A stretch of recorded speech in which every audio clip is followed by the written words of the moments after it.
bamwe bati sama yatangiye, abandi bati umuhanzi udasohora indirimbo muri uku kwezi cyangwa se mu kwezi gutaha araza kuba asigaye inyuma. Ni nyuma yaho wo bita Kevin asoye indirimbo bita Kibasumba, indirimbo iri kuvugisha abantu benshi kuri social media. Kandi wo bita Bruce Melody nawe yaje kuba asohora indirimbo bayita Detail, imwe mu ndirimbo nziza. Zuke muramuzi ku mazuke menshi agiye akora, nawe yaje kuba asohora indi ndirimbo yitwa Kevin Kade cyangwa se mwite Papa Gigi. Ati nanjye ndi ready, imwe mu ndirimbo iri gukoreshwa cyane kuri TikTok, mu ndirimbo iri hit kugeza ubu ngubu yitwa kandi Chris Easy, nawe yaje kuba asohora indirimbo bita Mama Mind. Ibyo byose iri bikorera ko abahanzi b'abanyarwanda muri iyi minsi bameze neza cyane, tutibakiye n'abandi bapeti baba upcoming cyangwa se abahanzi bari kuza bari kugenda bakora indirimbo nyinshi kandi nziza. Ni mutarakora subscribe ikore kugira ngo ubashe kubana nanjye umunsi ku munsi. Reka ngende ngugezaho izo ndirimbo se ubu tuvugana zihagaze gute kuri social media, aba kuri Spotify, Audiomack, YouTube ndetse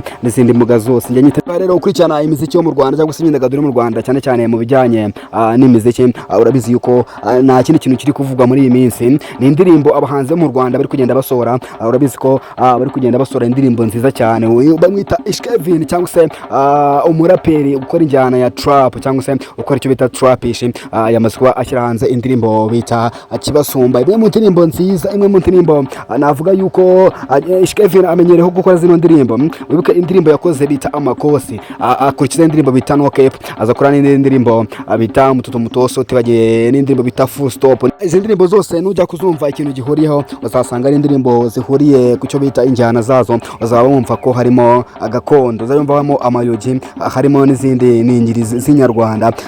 Ibi nibyo bifata bituma umuziki cyangwa se umuziki w'igihugu runaka ugenda ugafata ukagira ku ruhando mpuzamahanga. Wo bita Kevin ubwo yari mu kiganiro bita Fasasi, ari kumwe n'umunyamakuru bita Rakinzeyimani, yaje kuba avuga ati ubundi ahangaha niho bikwereka yuko u Rwanda cyangwa se ahangaha biguhereza icyizere cy'uko u Rwanda ruzashyira rukabona umuhanzi watwaye Grammy. Ati nidukomeza gukora muri state cyangwa se muri uburyo tugafata trapish tukaza kuba tuyivanga na gakondo, bizatuma umunyarwanda abasha gutwara Grammy. Ntabwo ubwa mbere wo bita Kevin abikoze, dore yuko agiye bikora mu ndirimbo zitandukanye, nk'indirimbo bita Full Stop yaje gukora n'uwo bita Juno Kizigenza, nayo akaba indirimbo ikozwe muri ubwo buryo. So rero indirimbo bita rero Kibasumba, indirimbo amaze gufata TikTok, indirimbo amaze gufata YouTube. Ubu ku rubuga rwa YouTube niyo ndirimbo irimo kurebwa cyane, utuvugane maze kuba irebwa n'abantu bagera ku 500 barenga, mu gihe kuri Audiomack ari indirimbo hafi iri mu ndirimbo 10 cyangwa se indirimbo ziri kurebwa cyane cyangwa ziri kumvwa cyane kuri Audiomack ndetse na Spotify. Indirimbo kandi Kibasumba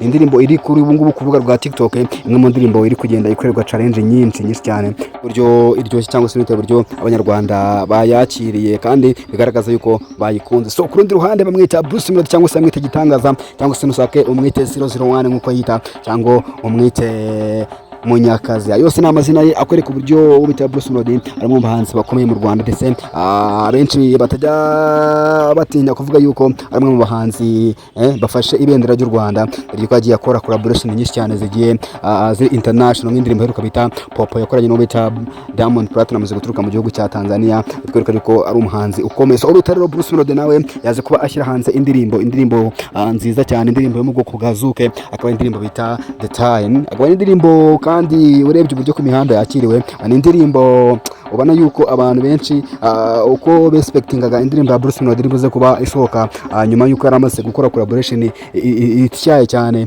ya Pompo, nago expectation babonye indirimbo nago imeze nkuko abantu benshi bayikekaga, nkuko bakekaga yuko Bruce Melody agiye kongera kubahereza indi ndirimbo iri mu bice ityaye cyane bijyanye n'iyisama tugiye kujyamo. Gusa nanone ku rundi ruhande akaba ari indirimbo nziza cyane mu bwoko bwa Zuke, indirimbo ivanze ikinyarwanda n'icyongereza. Urebye na lyrics zayo ubona ko indirimbo yanditse kuko bwa buryo bwa Bruce Melody yagiye akora, nkuko yakoze za Katerina, nkuko yakoze n'izindi Zuke nyinshi cyane yagiye akora zikagenda zirushaho gukundwa. So ku rundi ruhande kandi Bruce Melody ujya kureba ino ndirimbo Detail, urasanga wigereranyije n'izindi ndirimbo zindi zasohotse muri iki cyumweru, habaye ingi Kibasumba ya Kevin ndetse na Ndi Ready ya Kevin Kade, utibagiwe na Mama Mind ya Chris Easy, urasanga ari indirimbo itari gukundwa cyane, indirimbo itari gukorerwa challenge nyinshi ku rubuga rwa TikTok, dore yuko haba kuri TikTok ndetse no kuri Instagram usanga ari indirimbo bisa nkaho abantu batari gukorera challenge cyane ugereranyije iyi ndirimbo yitwa Kibasumba ndetse n'izindi ndirimbo ziri ku mihanda zaje kuba zisohoka zikajya hanze. Tugiva kuri Bruce Melody kandi kanubitse ko muri iki cyumweru turi gusoza aribwo umuhanzi ukomeye cyane muri East Africa no muri Africa muri rusange bita Diamond Platnumz aribwo yaje kuba akora performance ya mbere y'indirimbo bita Pom Pom Pom, aho yaje kuba yikorera hariya mu mujyi wa Dodoma muri Tanzania, akaba ariyo performance ya mbere akoze ku ndirimbo bita Pom Pom, kandi yitwa Kevin Kade. Kevin Kade marabizi yuko ari mu bahanzi bakunzwe cyane mu Rwanda, cyane cyane bakunzwe n'abakobwa, nawe yaje kuba asohora indirimbo nziza, indirimbo Kevin Kade afite nziza cyane, akaba indirimbo bita Ndi Ready, akaba indirimbo yaje kuba asohora kazi ndetse kuba anayikorera amashusho, dore yuko ari amashusho bavuga yuko ngo yaba yaratwaye hafi miliyoni 30. So indirimbo rero buryo yakiriwe ku mihanda n'ujya kwireba urasanga ari indirimbo yakiriwe n'abantu benshi bayikorera challenge, haba kuri TikTok, Instagram ndetse n'ama audio yayo, ubona ko abantu benshi bagenda bayikunda, ndetse no ku rubuga rwa YouTube ubona ko ari mu ndirimbo ziri kurebwa cyane. Ujya kuri audio mark urasanga ari indirimbo ya gatatu iri mu ndirimbo ziri kugenda zicurangwa cyane. Indirimbo rero kandi nayo iri mu bwoko bwa zuke, dore yuko bita Kevin Kade yari amaze iminsi yikorera injyana zibyinitse cyane zidatuje. Indirimbo ya Kevin Kade bita Like You, imwe mu ndirimbo nazo zari ziri mu bwoko bwa zuke, indirimbo yari ifite injyana kabisa, umva ko ari indirimbo nziza. N'iyi ngiyi rero Ndi Ready akaba ari ubwoko bw'izo ngizo yagiye akora kuva kera, bigaragara yuko bita Kevin Kade nawe ahagaze neza muri iyi sama. Guys, nivuga kuri Kevin Kade kandi kanubitse ko muri iki cyumweru ubwo ibinyamakuru byinshi byo mu Rwanda byaje kuba byandika yuko bita Kevin Kade yaba yarahagaritse ibitaramo yari afite hanze y'u Rwanda. Ese ibingibi nubwo batigeze batangaza ngo niki cyabiteye, ariko Kevin Kade yaje kuba nawe abinyujije ku mbuga nkoranyambaga ze aza kuba yemeza yuko ibi bitaramo yaje kuba abihagarika ndetse atakibikoze muri iyi sama. Kandi mwibutse ko Kevin Kade ku rutonde rw'abahanzi bake cyane bazaririmba mu bitaramo bya Iwacu Muzika Festival bizatangira mu minsi iri imbere, yitwa Chris Easy, cyangwa se nushake umwite Inana Hitmaker, none wishaka umwitirire amahiti yose yakoze, dore ko yakoze amahiti menshi mu bahanzi bakunzwe cyane mu gihugu cy'u Rwanda, ndetse umwe mu bahanzi bafite indirimbo nyinshi zagize icyo bita 10M, cyangwa se indirimbo zarengeje miliyoni 10 cyangwa se kaza kuba zigira miliyoni 10. So ubita rero Chris Easy ubu tuvugana nawe aza kuba ashyira hanze indirimbo bita Mama Mind, akaba ari indirimbo yaje kuba ikorwa no bita Element